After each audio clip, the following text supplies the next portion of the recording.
Thank you all for being here. Oh my word, UK, New Hampshire, USA, New South Wales, Australia, Toronto or Ontario. We're all over the map. Brisbane. Oh man.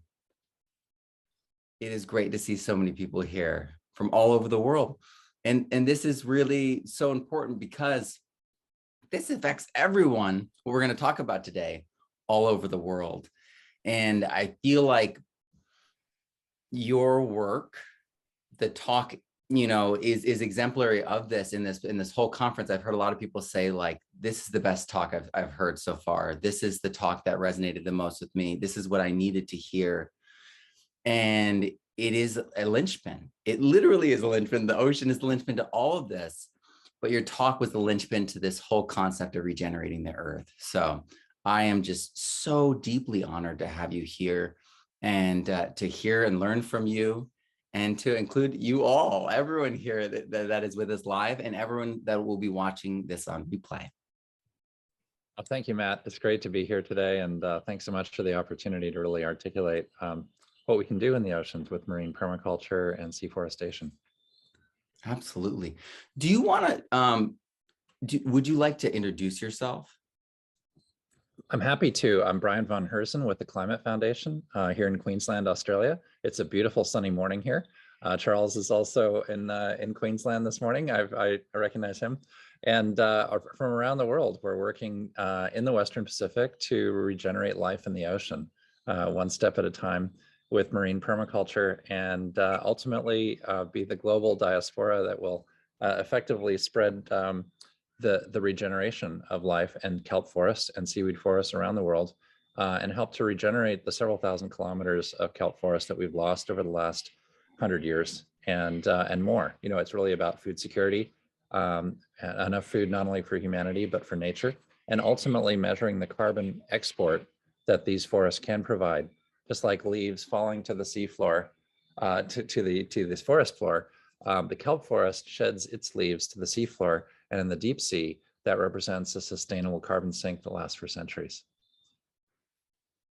And what's so beautiful about this is it's always happening. In all human memory, it's always been happening since we've been around. This is the natural process, and this is the primary process by which oxygen is generated through the ocean, right? And as they photosynthesize, they're drawing down carbon. That's right, Matt. More than half the oxygen that we breathe comes from marine algae, and that algae has a transformative effect on the planet. I like to say life creates the earth in its image. And what I mean by that is that it's life over the past several billion years that has determined the distribution of elements in our atmosphere and in our oceans and in our soils. And so we owe it to nature to keep those processes working in a really healthy way. And that's what marine permaculture is all about, regenerating life in the ocean while obtaining sustainable yield.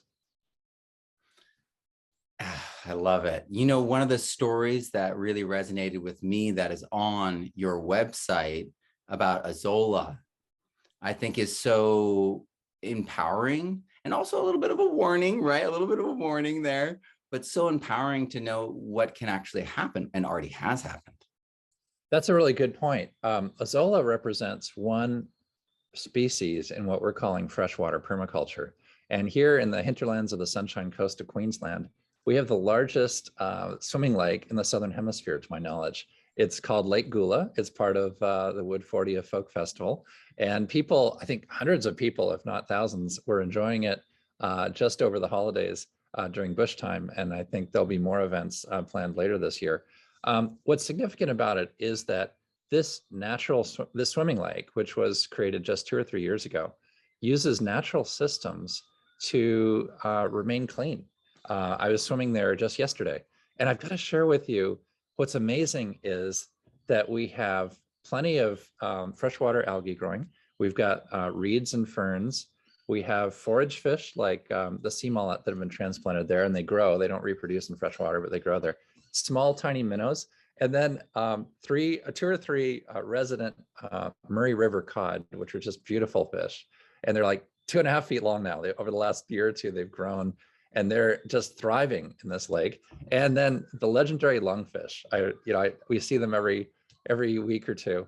And these legendary lungfish date back to the earliest time that fish, crawled out of the ocean and onto land. And these lungfish are still cruising around here in Australia. And it's just amazing. I get to go swimming and see all my friends. So I really recommend the snorkeling, just bring your goggles. And the lake's 5 meters deep, and it's just beautiful. It circulates 1 million liters per hour. It goes into this natural filter system, which is actually an upper wetlands, and the water percolates up through the sediment. It's got this gravel bed filter with all sorts of microbes, beneficial microbes that clean the water actively. And then it comes out through the top of the wetland, pours over some waterfalls, and goes right through the lake. And it's just beautiful to see it all working beautifully done by architect Patrick up on the Sunshine Coast. And, I'll tell you, this kind of freshwater permaculture really gets me charged up because, our rivers, our lakes, our streams can all be regenerated with healthy biological ecosystems. And we can reconstruct these. Imagine building a swimming lake without chlorine, imagine having natural systems take care of our environment in a really healthy way. That's what freshwater permaculture is all about. And Azolla is part of that. I think there are many opportunities to clean up our rivers and lakes using freshwater Azolla as a way to capture those nutrients, draw down those nutrients before they get into the ocean, and then actually recycle those nutrients, because it turns out Azolla is a great livestock feed. If you feed Azolla to chickens, you get omega-3 chickens, because the Azolla itself is one of the few freshwater plants that actually synthesizes EPA and DHA omega-3 fatty acids. And so many people, there's 500 million vegetarians in India who have to find good sources of EPA and DHA, because a third of humanity depends on those diet sources to get a healthy amount of EPA and DHA, and that represents cognitive health span. And so I'm amazed that my home country of the United States, Australia, and India are populations with the lowest decile, that means the lowest 10% of intravenous EPA and DHA. And yet that's so important for cognitive health span, we're finding out, especially for those who have Alzheimer's genes, or that's a third of the population. And the ancient allele, 100,000 years ago, all of humanity had the Alzheimer's gene. It's only in the last 10 or 20,000 years that there have been mutations, APOE3 and APOE2, that actually enable people to eat grains. So the ancient paleo diet was probably near the shore. There was a bottleneck in South Africa, and you're talking about seaweed and fish, yams and small vegetables, and very few grains. It was an omega-3 diet. And so that's the way to recreate it if you're far from shore. Azolla is one of those wonderful substances that provide natural sources of EPA and DHA. And these sardines behind me, they're rich in EPA and DHA omega-3s, but they don't make them. They get them from the algae in the ocean. I love it. It's the linchpin. All right, so I see some questions coming in here. So yeah, I was actually thinking of Azolla in terms of the history, the historical, or I guess it would be archaeological. But how did they figure that out? That Azolla spread as a mat over the ocean, the freshwater lens, and then it popped and they died. That's a great question, Matt. If you go up to the Arctic and you look at the oil reserves, it turns out most of the oil reserves in the Arctic, from Alaska to Siberia to the entire circle of the Arctic, most of it was laid down by Azolla some 30 to 50, I think it was maybe 50 million years ago. And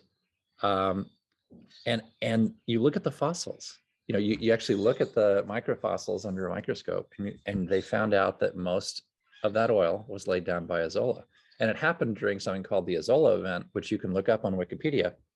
And the Azolla event was a time when every spring, Azolla would grow out from the rivers and start spreading out across the Arctic Ocean. And there was a lens of fresh water on top of the Arctic Ocean. And this was a time when you had crocodiles and palm trees way up in the Arctic. Talk about climate changes. And the Azolla would literally spread out across 1 million square kilometers of ocean and thrive all summer long, because the sunlight would be up there, 24 hours a day. And in the autumn, when it started getting cold, that Azolla would die and sink to the anoxic seafloor of the Arctic Ocean and lay down a layer of oil. And this happened over several 100,000 years and drew down gigatons of carbon from the atmosphere, naturally without any human intervention. So Azolla is not only a feed and a nutrient drawdown, it's a great way to fix carbon, and to the extent that it would be sunk into, into an anoxic basin like the Arctic 50 million years ago. Would that create temporary like anaerobic dead zones as it did that? Well, correct. There are three. I mean, back pretty then, most of the Arctic Ocean was an anaerobic dead zone, and today there are actually three basins, major basins of the ocean that are anoxic. The Santa Barbara Channel is anoxic most of the time. The Cariaco Basin off Venezuela is anoxic and naturally, and the entire Black Sea below a couple hundred meters is anoxic as well, to the point where they've led expeditions into the Black Sea and found wooden ships 2,400 years old on the seafloor of the Black Sea, hundreds of meters below the sea, that you can still see the grains of wood on those wooden ships. That's how intact they are. So anything you sink into the Black Sea will remain for thousands of years. And it's profound. And so we could grow a gigaton of seaweed on the Black Sea every year, and we could sink it. I mean, whatever we're not using, or some of the amounts that aren't harvested, and you'd have food and feed for Europe and more. You'd have regeneration of life because there are sardines in the Black Sea and they don't have enough to live off of.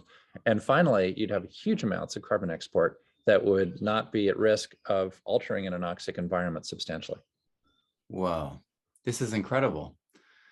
All right, let's get on to the questions because I don't want to eat up the time. No worries, I got plenty of time. All right, question. How far offshore are these being implemented? And what's your take on accompanied floating housing? Well, I think accompanied floating housing is interesting. Seasteading has been a movement with millions of dollars invested and thousands of people interested. And marine permaculture provides a reason for seasteading to exist. First, it's like covering the Great Plains of the United States. I just finished reading the Laurel Ingalls series on Little House on the Prairie, and she describes so articulately and vividly what it was like in the 1870s to be out there on the plains, surviving and trying to build a homestead.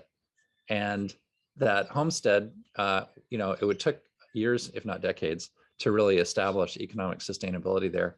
But like the Great Plains, there's an opportunity to sustainably simply regenerate the kelp forests that have been lost regionally off the west coast of the United States and the west coast of Australia and in eastern Tasmania. We've documented thousands of square kilometers of lost kelp forest. So regenerating those kelp forest ecosystem services 1 hectare at a time represents a huge opportunity to help regenerate the planet. These kelp forests that are depicted around me are fixing carbon at a rate that's 15% higher than even the Amazonian rainforest. So in many places along the coast, the kelp forest is our tropical rainforest for fixing carbon, creating habitat for these forage fishes depicted around me, and ultimately sinking carbon for that seaweed that falls to the deep sea. So it's a huge opportunity to be part of that regeneration, if you will, and to also obtain a sustainable yield, because it turns out with a marine permaculture vessel of 100 meters or even smaller, you've got the right to harvest something off your own vessel. And marine permaculture vessels, we predict, are going to have the right of safe passage based on 500 years of admiralty law and maritime law, enabling self-passage for registered vessels. We're looking forward to registering here in Australia and having discussions on registering these vessels with the US Coast Guard in the States and around the world. That's amazing. That's so hopeful. Especially that it's like tying into something like maritime law. Well, exactly. I mean, there's more precedent to maritime law, probably 500 years of common law history, starting in the UK and spreading throughout the 52 Commonwealth nations. And that right of safe passage of marine vessels is fundamental. In some ways, it's more profound than real estate. Real estate's okay. I like to say ownership's way overrated, but owning a little patch, it'll take you more than a decade historically And 17 state and federal agencies have to approve just a tiny little acre of kelp that you want to put in your shore off California. It's pretty daunting. It's almost impossible for many of my colleagues to achieve that. But if you create a vessel that we're designing and building right now in the Western Pacific, register that vessel with the Coast Guard and operate it, you can anchor it, you can move it around from place to place. It's got a little biofouling on it. It's got more biofouling than most, but cleaned up every, partially harvest every 45 to 90 days. And under this theory, this legal framework, we believe that such marine permaculture vessels can help to clean the environment, regenerate fish habitat, and obtain a sustainable yields and enabling the regeneration of life in the ocean and measurement of the carbon export coming from these vessels into the deep sea. Would you consider doing a pilot ship that, like a pilot project ship that would allow volunteers or maybe like prime donors or something to come on there for a week or something and like help out? And I mean, that we would love to do that. We call it ecotourism. And in the Philippines, we have a 100 square meter platform that just survived a Category 5 hurricane, Super Typhoon Rai. And that happened just last month. And I'll tell you, the coastal devastation was, astounding. We had 1/4 acre on the coast, and we thought we were doing well by hauling all our gear 3 meters above sea level. So 10 feet above sea level. We had our boats, our platforms, everything. And it turned out in the last 18 hours before the direct hit of this hurricane, it was upgraded from Category 1 to Category 5. And suddenly the inundation level was estimated to be 15 feet above sea level. And that's the entire property. So we had no time to move everything, not insufficient time to do that. And the result was all of our boats were damaged. There were 5 buildings on the leased property. 4 of them were erased by the hurricane, which provided, it was 5 meters of storm tide, estimated 5-meter waves, and 120 knot winds. And so half the trees disappeared on this property. So thank heavens, all of our staff were safe. There were 375 lives lost in the central Philippines. But we managed to, we had to get three of the people in our staff had to evacuate their homes and are still working to rebuild their homes because they were so damaged by this hurricane. We had one staff member lose all of his extra clothing. He only had the clothes on his back. And then we had to struggle with water, food security. It took 4 weeks to get power back. And then mobile communications we're still struggling to do. So now I'm very happy we've had power back for 6 days and our team has been steadily at work, and our first boat has gone back in the water just yesterday. And we're really happy to have that recovery step. We're going to continue to recover. We're doing a disaster relief crowdfunder, moving to recovery and resilience on our Climate Foundation website right now. And we are 95% of our way to our goal of raising $500,000 for this cause, which will enable us to actually build on the silver lining to this large cloud of this large hurricane. And that silver lining is that with the marine platform that we put with Seaweed just 5 meters below the surface, not only survived, but it still had half the seaweed on it after this hurricane.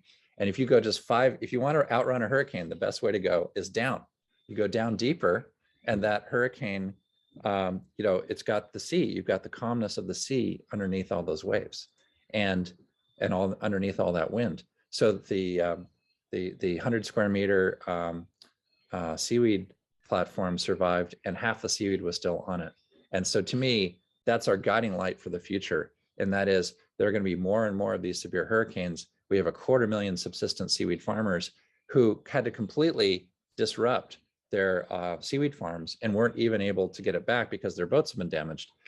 And this platform has now been growing seaweed since the day after the hurricane, and it's got a huge harvest on it now. And we just got out to it yesterday, and we're looking forward to getting back and basically scaling it. And with this $500,000 crowdfunder that we're 95% of the way there, we're going to be able to scale this by a factor of 10 and grow 1/10 of a hectare as the stepping stone to the economically sustainable hectare that we'll be looking to begin later this year.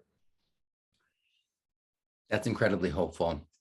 And so this next question is excellent. This is something I think about a lot. I'm always flipping things. I'm always realizing that oxidation is also reduction, depending on what your perspective is, right? And so this question is a superb one. In addition to carbon drawdown, how much oxygen is expected to be produced from one of your kelp farms? Also, is there a max amount of money or deadline for the donation matching?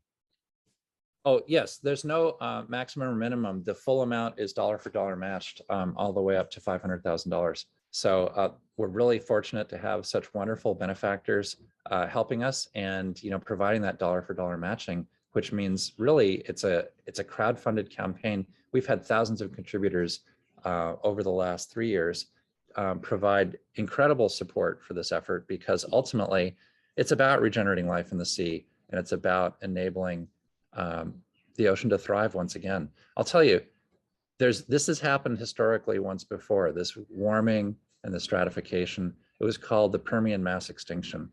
And the reason they called it that is that it was a time when the earth warmed, the ocean stratified, which I think is one of the greatest dangers. And that is, if it gets too warm at the surface, you can't upwell, have natural upwelling, bringing those nutrients that grow the algae that provide the oxygen.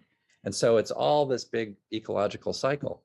And so what we're seeing in the tropics already is a 20% reduction in natural upwelling. And that reduction in natural upwelling is actually disrupting the seaweed growing. It's disrupting the kelp forests. It's disrupting even the microalgae plankton from their normal nutrient cycling. And those algae are what are producing so much of the oxygen that we breathe. And so ultimately, what happened during that Permian mass extinction is that we lost the we lost that source of natural nutrients, the natural upwelling, that resulted in less algae, that resulted in less oxygen production, and it resulted in anoxia in the oceans that led to an extinction of 96% of all marine species some 250 million years ago. Now, that was the biggest such event, but effectively, every time we build a marine permaculture deep water irrigation system, we are staving off the Permian mass extinction, one kelp forest at a time. And so it behooves each of us to help regenerate the planet this way, if not on the sea, on land. And if we can rebuild these kelp forests, we can help to ensure that we'll have well-oxygenated oceans for decades to come. Awesome. Next question. What novel or underutilized applications do you see for kelp or seaweed that have regenerative potential? I'll tell you, it's amazing, because we've been studying this for half a decade, and we've identified more than a dozen value chains for seaweed. But it begins with food, feed, and fertilizer. Very simple. Food, seaweed is a superfood. I eat a few grams every day, thanks to my friends on the Sunshine Coast. And look what happened to me. So I researched the articles, went to the International Seaweed Symposium in Jeju, Korea 2 or 3 years ago. And we go to more events each year. I'm amazed at the research that's coming out, the peer-reviewed research that's going to hit the light of day in the next couple of years. And you can look it up online right now about how seaweed addresses metabolic syndrome, 7 times less breast cancer in Japan and in Thailand, huge repercussions, being able to have a healthier gut and healthier immune system. Because when we take care of our digestive systems, it's like taking care of the microbial communities in the soil. We have evidence that the immune system in animals, including humans, gets incredibly boosted by having a healthy working digestive system, to the point where I've seen studies that show, they have these concentrated chicken operations for eggs and all the rest. They have to feed them antibiotics to keep them from spreading disease all throughout the chicken coop. But they've got results, peer-reviewed results, that show that if you remove the antibiotics entirely, and give them seaweed daily instead of the antibiotics, you get healthier chickens, and the eggs they produce are omega-3 eggs. Now, what's not to like about that? And so that's just an example of some of the food transformations. We're looking at developing with our partners some additional nutraceutical products that are based on whole seaweed. And we focus on tropical seaweeds, partly because that's kind of the front lines of climate disruption. That's where we're seeing the most stratification today.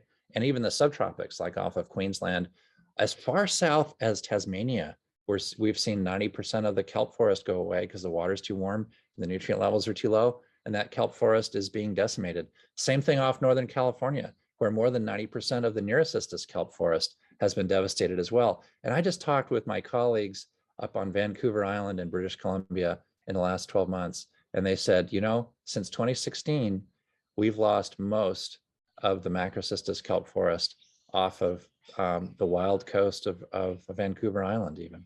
So literally from Canada to the tip of Australia, we've seen these effects in the Pacific Ocean. And it's up to us now to bring back the healthy conditions in the ocean that can regenerate the kelp forest that once were pre-industrially. So those are just, I'd say, the first 4 of maybe a dozen value chains. Someone's going to figure out how to make bioplastics from seaweed in the not too distant future. And they're already doing it at companies like Not PLA, Not PLA. And I think we've got a great chance. In fact, you know what's cool about this is if we can make bioplastics from seaweed, that's going to be carbon negative plastics that are biodegradable, and they're actually fixing carbon. You know, when they go down to the deep sea, they'll be taking that carbon with them. And, you know, so I think that's a big side benefit as well. Yeah, I've seen seaweed packaging and the clear plastic packaging. That's everything. That's everything. And the second we switch that to seaweed, we're off to the races. Exactly. All right. Next question. Do you see a place for teaching marine permaculture and expanding the techniques in the ocean more? Definitely. I'm so happy that we partnered with Morag Gamble and the Permaculture Education Institute. She may have been on early. And I've actually been taking Morag Gamble's permaculture design course and her teacher's course, where you get a permaculture teacher certificate. You know, and so I'm so happy to have partnered with her. We actually did a session that's available on YouTube, and that was marine permaculture, and it was for the Permaculture Education Institute, and it's open to the public, so it's on YouTube. And so I think there's a great chance to teach that. In fact, I was part of the permaculture symposium that was in Queensland just last year, and we had a number of talks there, and it was a wonderful 3-day event. And you know, I got a chance to meet Dave Holmgren in person, and he and I are now writing an article on applying the dozen permaculture design principles to the marine environment. And it looks as though it's going to be accepted in this wonderful new journal called One Earth, which I absolutely love.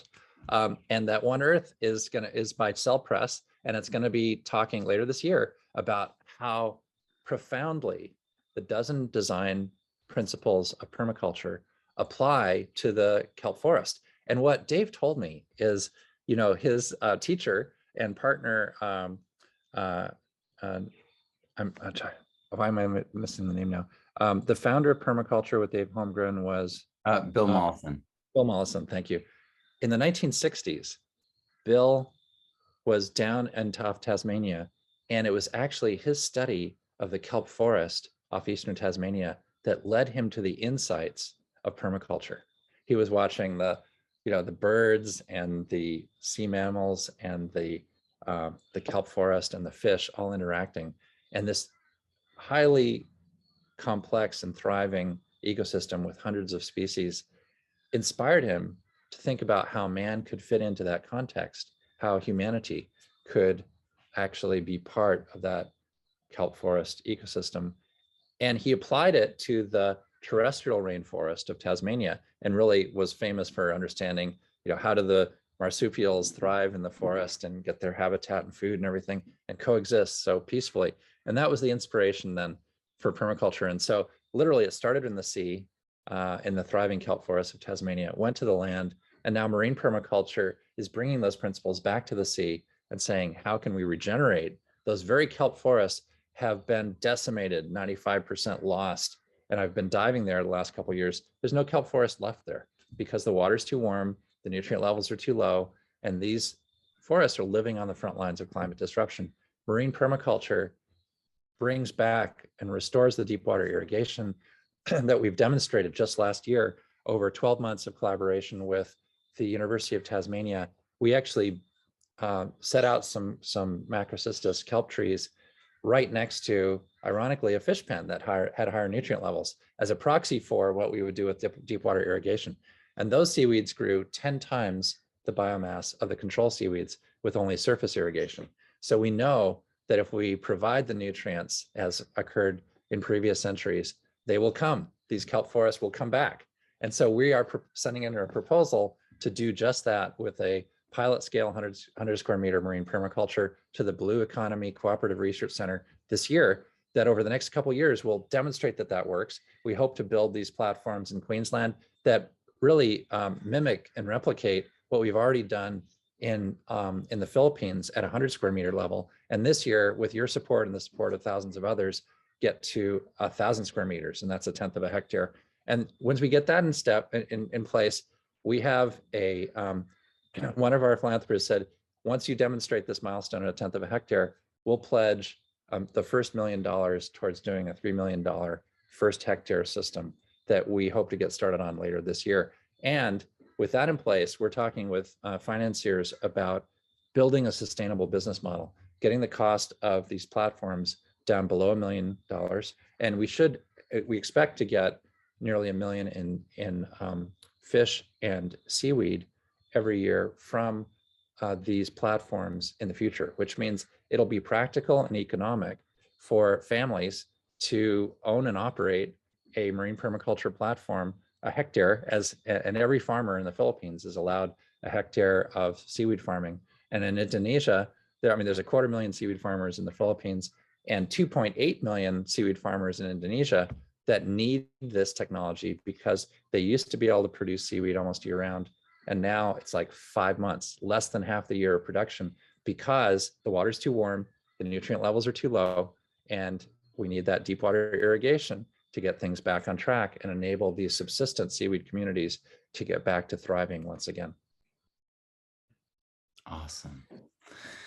Yeah, I guess I just see it spreading across all these coastal areas, and then I see them setting up in the middle of the ocean where there's usually nothing happening, and so it becomes like these oases, way stations for all these animals and fish that are traveling the ocean on a global scale. It's the fact is it's not science fiction; it's our past in many ways. So that's so true.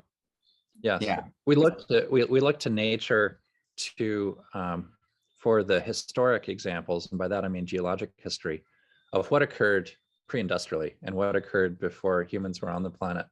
And those natural examples really provide a guiding light to what is sustainable ecologically, and how does humanity fit into that equation? Because if we can effectively fill the nutrient value chain gaps that occur in our seas and our soils, then we can be part of nature. We can help. If we give nature half a chance, she will rebound with exponential bounty. I mean, on our small platforms right now, we just have 100 square meters, but underneath those platforms, so much of the time we have thousands of sardines, hundreds of tuna fish come in, dozens of dolphins have spent more than a year just in the last 12 months hanging out because we got the good stuff. And even a whale shark swam like 200 kilometers and spent 3 days with us. There's a 17-foot long whale shark. I mean, it's like, what on earth? So nature has voted with her fins, and she said, hey, marine permaculture, you've got the good stuff. This is where things are happening. And as we build to a hectare scale, imagine how many fish we can provide habitat for. Imagine what a bounty there is. I mean, the sardine fishermen love to come out, and this is a synergistic relationship. They fish around the edge of the marine permaculture kelp forest, and there's a nursery for these sardines inside the kelp for the seaweed forest.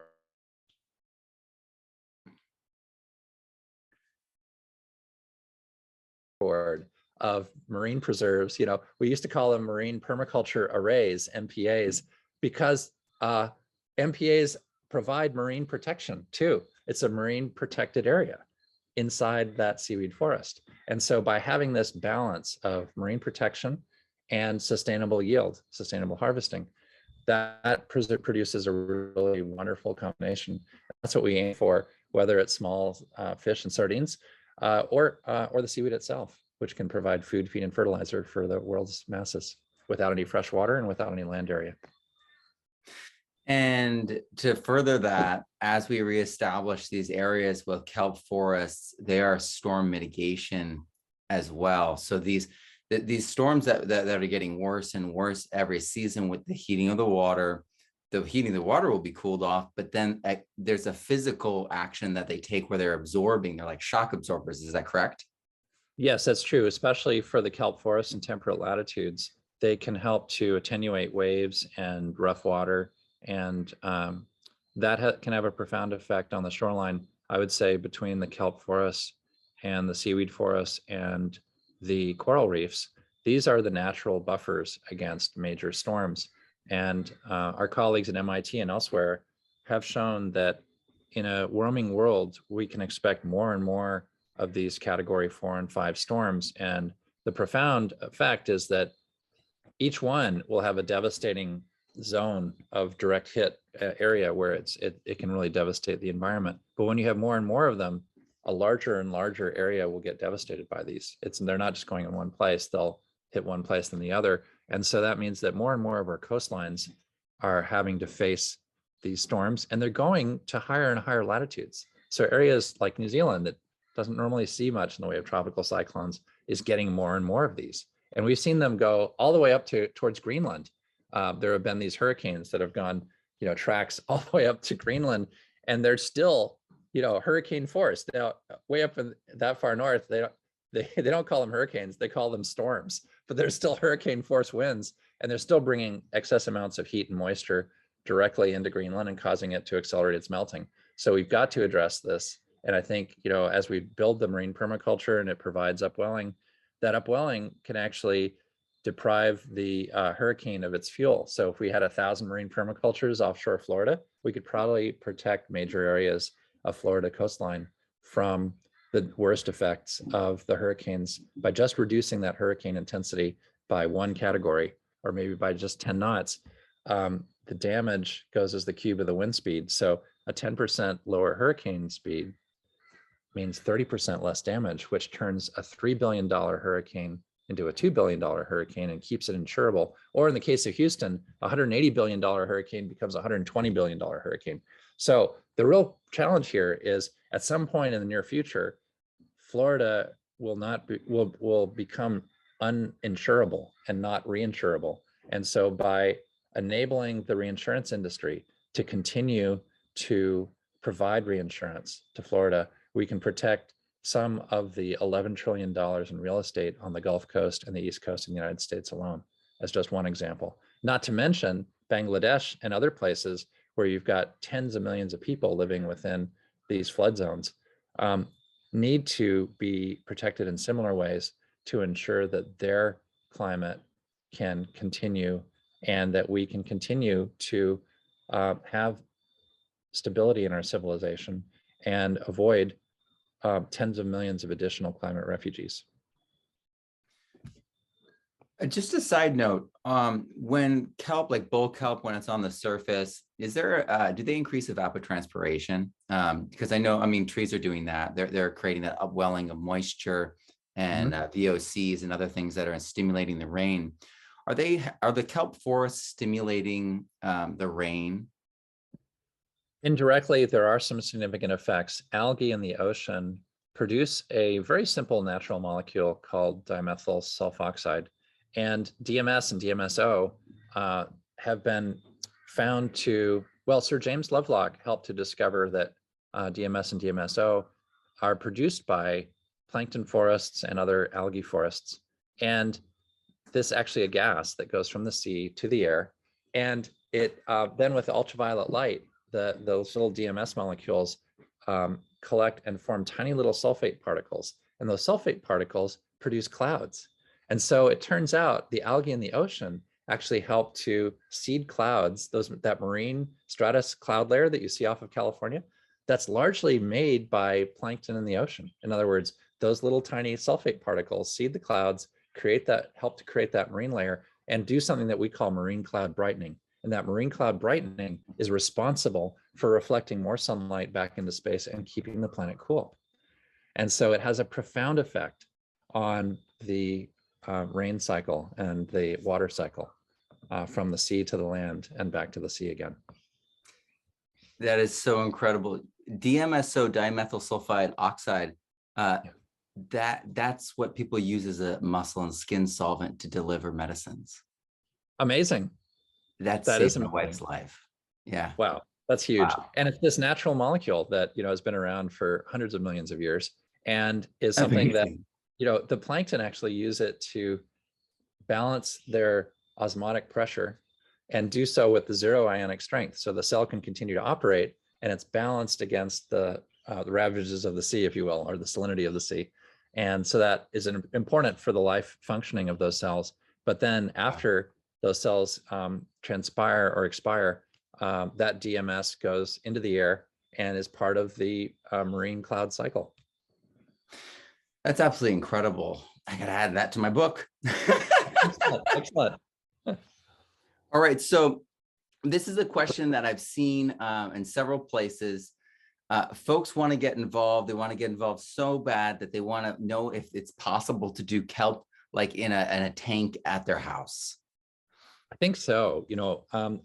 We have many people here in Australia and around the world who are actually growing some Azolla in their freshwater space. So if you have, a place that even has runoff, like some of the irrigation trenches that are next to farms, those are actually places where Azolla tends to grow. Now, if you live in a place that freezes, it's likely the Azolla will die when it freezes, but that actually helps to contain the Azolla each year, and you can reseed it in places where you want it to go each year. It naturally occurs in the United States. Azolla carolina is present in Louisiana and whatnot. And so, we've actually looked at, could we help to clean up the nutrients in the Mississippi River, using Azolla? But you can certainly on your own property, have little batches of Azolla growing here and there. And then it starts with freshwater permaculture. And then as we move to the sea, and for those who live on the coast and have maybe access to a small fishing boat or a skiff, we're able to operate hundreds of square meters of marine permaculture just with a couple of small skiffs. And, our platforms are just less than a mile from shore. But they actually, because the Philippines and other parts in the Western Pacific, that's very deep water. It turns out it's already 350 meters deep water in some of the places that we're working. So we're starting out in very deep water, but even we're finding in water that's just 100 or 200 meters deep, there's plenty of opportunity to do this. And of course, the small systems, the hectares that we're doing now that are near shore, can ultimately become self-guided systems that can work further offshore and use sea anchors to be where they need to be. And so we'll go from the coastline areas where there's deep water nearby to much deeper water. And that's where we see the future and really providing livelihoods for so many fishermen that have small boats and can operate these platforms in when the waves are calm. And now we're finding we're building these platforms to be utterly resilient to the storms of the sea. And that's going to be the key to enabling this to be year-round operation. I foresee in 10 to 15 years that we could see a veritable seafood renaissance in which we have like the best food that we've ever encountered in living memory.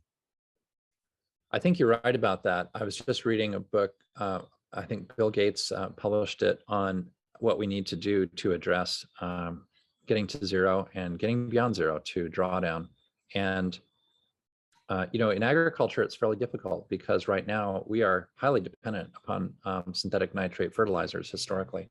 Now, with our better understanding of the living soil that's now coming through the work of Elaine Ingham and so many others, we have a chance to regenerate healthy soil microbial communities that can synthesize more and more of that nitrogen and enable that to work.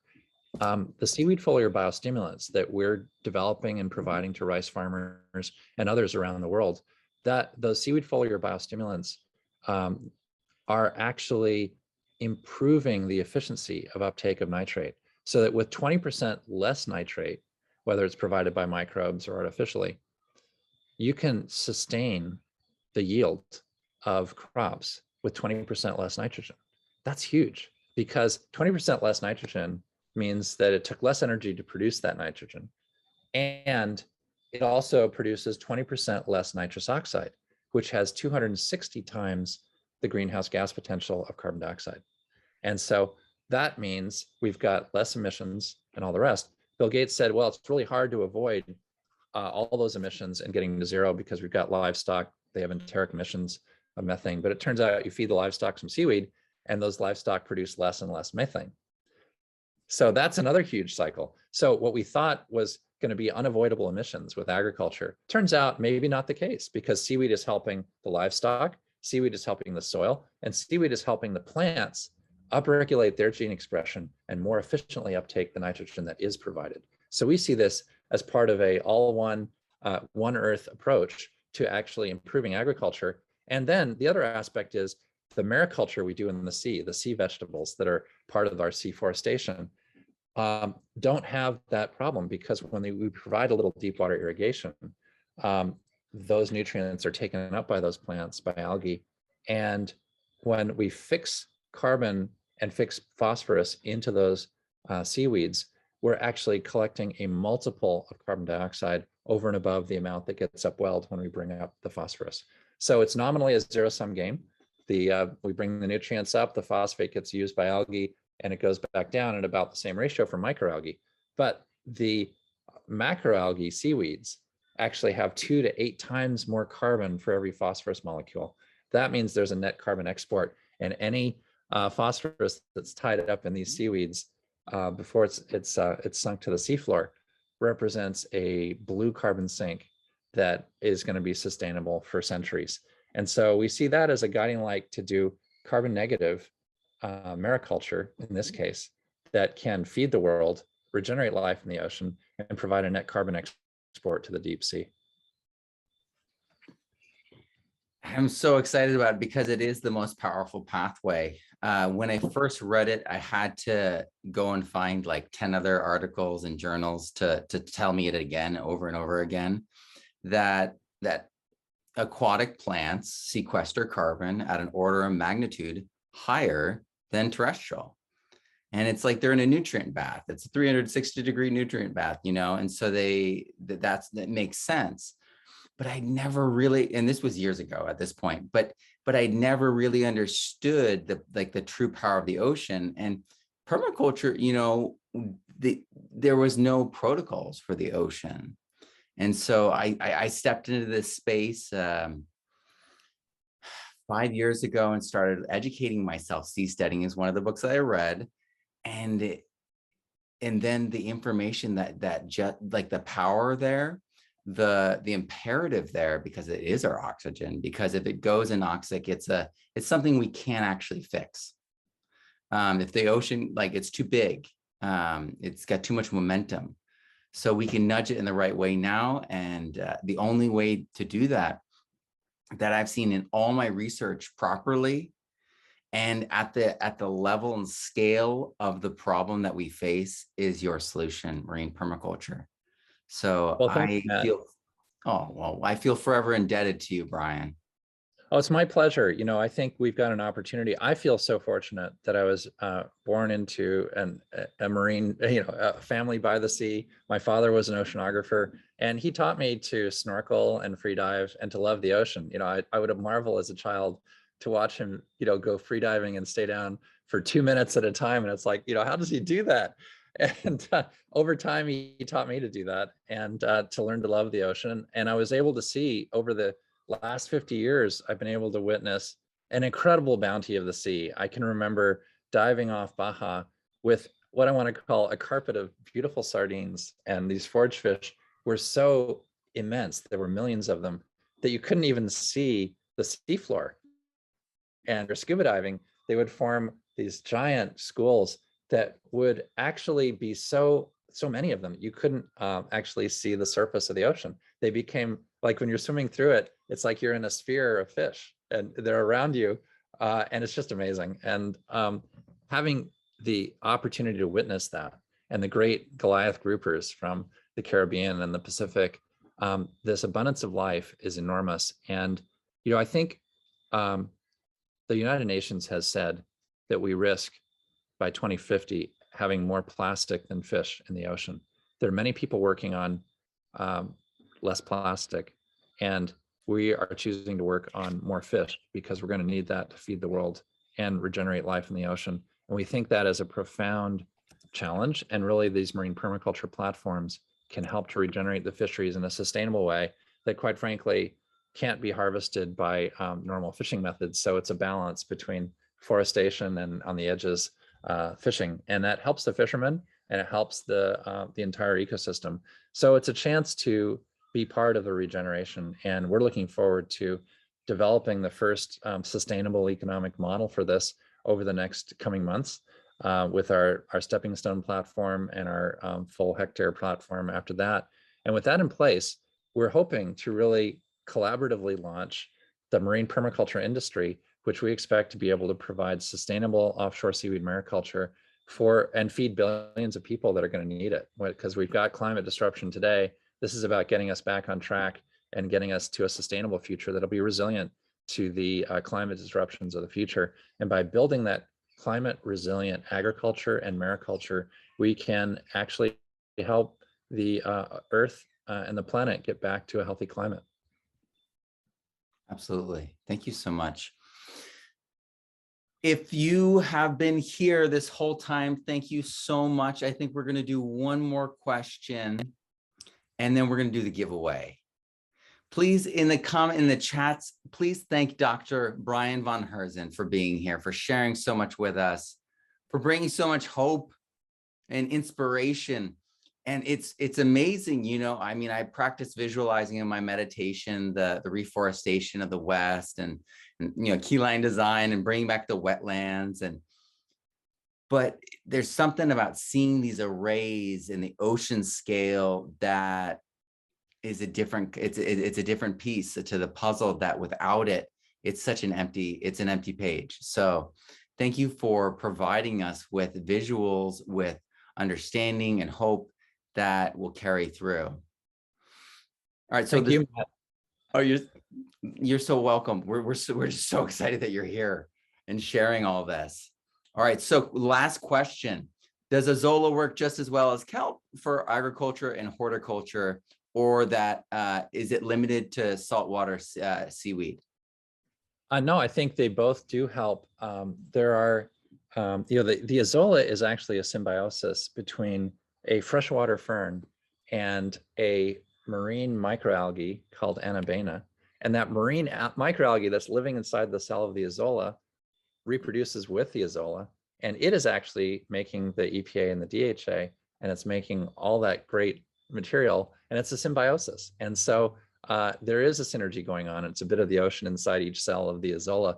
And so I don't know all of the agricultural effects, but I do know it's great as a chicken feed. It's great as a feed supplement. It's fresh vegetables. And the challenge is, if you grow it, it's going to quadruple every week. And so you need to harvest 75% of it each week just to stay ahead of, of it and to basically keep it at the right level. But with that weekly harvest, you get it out to the animals. They're going to do great. And it ultimately can be used as a compost as well. So I think we still need to learn a lot more about how we could use Azolla in freshwater environments as a complement to the macroalgae seaweed in marine environments. So it really is a balance. It's all one, as our funders at Dr. Bronner's love to say, all one.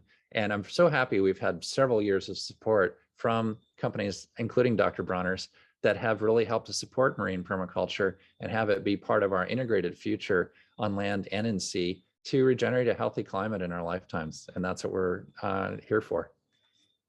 Oh, thank you so much. And I did mention earlier in the week that we've got this incredible soap that is a palm oil free soap that's in the goodie bag. The only other people that are doing palm oil free soaps in any of the stores that my wife and I have been in Texas and in California and in Washington, they're all palm oil, other than Dr. Bronner's. So Dr. Bronner's has been holding down the fort this whole time. It's so true. It's profound. So we really appreciate them. And so speaking of sponsors, I just want to thank our sponsors really quick. Thank you so much for sponsoring this event. Fungi Perfecti, Amasi Beauty, about and for sustainability, Fungi Freights. Thank you, Baker Creek Heirloom Seed Company. Thank you, Guayaki Yerba Mate, Myco Uprising, Cognitive Function, Permaculture Magazine, Farmer C, Rainbow, Blue Sky Biochar, Body Care, Catalyst Bioamendments, and Farming Secrets. You make this all possible. And today's giveaway is actually sponsored by me and my co-creator of this book. So Asayo Janice Kubo, who might be here. She's definitely in the conference. She is an incredible artist. This is all about hope. This is about oasis in the middle of the Moroccan desert, an actual oasis that does exist, that Jeff Lawton found and documented. We thought about it saving two brothers in the middle as they came out of a sandstorm. And so it's all about brothers, it's all about survival and food forests. It's a lot of fun. And it's about hope. And this is the Regenerative Career Guide.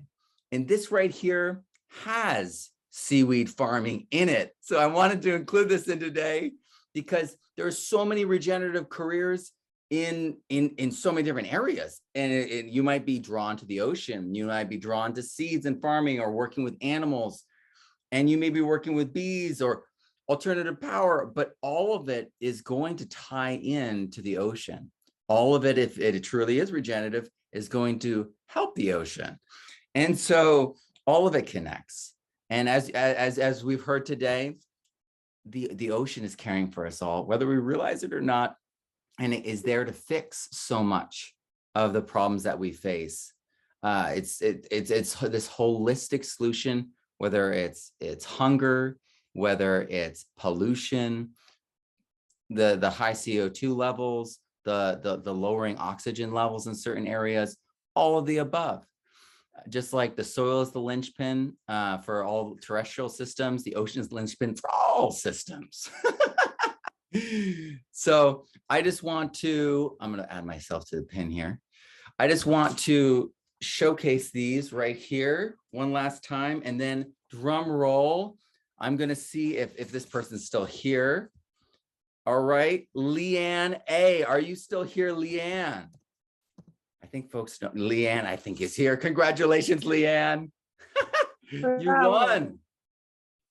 Congratulations. I'm going to write you right now just to make sure you got the message. You won. All right, so message me at matt@thepermaculturestudent.com, your address, and I will send you these books. Yeah, so, and actually the Forgotten Food Forest took, I think it was 5 years to create. It was several years of planning, and she was working for Disney as an illustrator and then Warner Brothers. And I think we finished it while she was at Netflix. So she's an incredible artist. She's worked with everyone. She's worked on shows that your kids love and watch. And so that's a wonderful gift. If you haven't heard about it, it's one of those things that we did that kind of like happened, and I want people to remember. So it's all about hope. It's all about inspiration here at Our Future 2022. And such a linchpin in my constellation of my understanding is this ocean regeneration part. When I learned how badly the ocean was being damaged, when I learned how serious it was, Amy, sorry. When I learned how serious it was, it was like a blow. I was set back. But knowing what we've learned here today, knowing what is possible, seeing how, and reading some of these books that he mentioned, seasteading is one of them. There's some political stuff in there too, and that's the guy's opinion. It's okay. Just see the possibilities. and realize that, you know, just like with this conference where there's all these different people with all these different like perspectives and coming from different walks of life, that's good, because we need to resonate with everyone. We need to come up with a lot of different solutions, because the world in which we live today has all these different people with all these different perspectives of how it should be. and it works, you know what I mean? We have all these industries, and that's what we need. We just need more people caring enough to take the actions, to take part, and join us, because it's a beautiful place to be. Everyone is working, everyone's trying to support each other and helping out with this. And to continue that, let's end on this note. Brian, do you want to share the website again, the links again? I know they're under your talk, Inside Our Future, but everyone here, this is the linchpin. This is the thing to support. Yes, thank you, Matt. Yes, at climatefoundation.org, we're finishing our crowdfunder that's going to provide the disaster relief to the Filipino seaweed farmers, help with their recovery, and ultimately build the resilience that marine permaculture's platform that survived the Category 5 hurricane 5 meters below the sea is really what it's all about in terms of building that resilience into those seaweed farms, because 99% of those seaweed farms got wiped out in the direct path of that hurricane. This is the guiding path towards the future that will ensure that climate resilience for those farmers, in addition to really showing the way forward to build a climate resilient future for all of us. So thank you for that, Matt. I'm so excited. I'm so excited to see this platform be made. I'm so excited to see it take off, to see these seaweed farmers become wealthy. I've seen that transition in that great movie by John D. Liu, Green Gold, where you see the farmers in the Los Plateau go from starving, thinking that it's doomed, their futures are doomed, to wearing suits and jackets as they're dressed up in nice clothes, working because they're so proud, because they can finally afford nice clothes.